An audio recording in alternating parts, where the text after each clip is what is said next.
Listen to this. Movie from 1981. But has it ever occurred to you, Wally, that the process that creates this boredom that we see in the world now may very well be a self-perpetuating, unconscious form of brainwashing created by a world totalitarian government based on money, and that all of this is much more dangerous than one thinks, and it's not just a question of individual survival, Wally, but that somebody who's bored is asleep, and somebody who's asleep will not say no? See, I keep meeting these people. Just a few days ago, I met this man whom I greatly admire, a Swedish physicist, Gustav Bjornstrand, and he told me that he no longer watches television, he doesn't read newspapers, and he doesn't read magazines.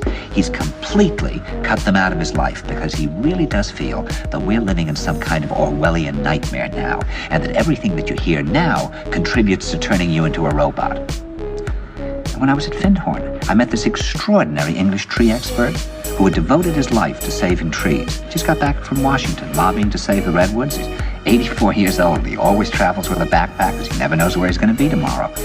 And when I met him at Findhorn, he said to me, "Where are you from?" And I said, "New York." He said, "New York, yes, that's a very interesting place. Do you know a lot of New Yorkers who keep talking about the fact that they want to leave but never do?" And I said, "Oh, yes." And he said, "Why do you think they don't leave?" I gave him different banal theories. He said, "Oh, I don't think it's that way at all."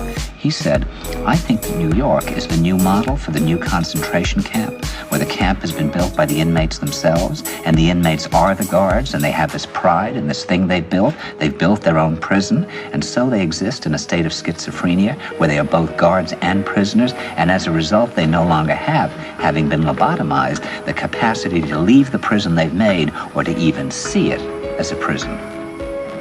And then he went into his pocket and he took out a seed for a tree and he said, "This is a pine tree."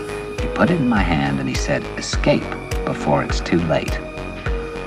See, actually for 2 or 3 years now, Chiquita and I have had this very unpleasant feeling that we really should get out.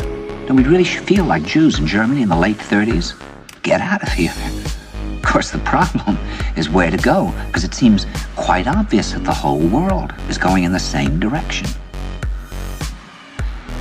See, I think it's quite possible that the 1960s represented the last burst of the human being before he was extinguished, and that this is the beginning of the rest of the future now, that from now on there'll simply be all these robots walking around, feeling nothing, thinking nothing, and there'll be nobody left almost to remind them that there once was a species called a human being, with feelings and thoughts, and that history and memory are right now being erased, and soon nobody will really remember that life existed on the planet.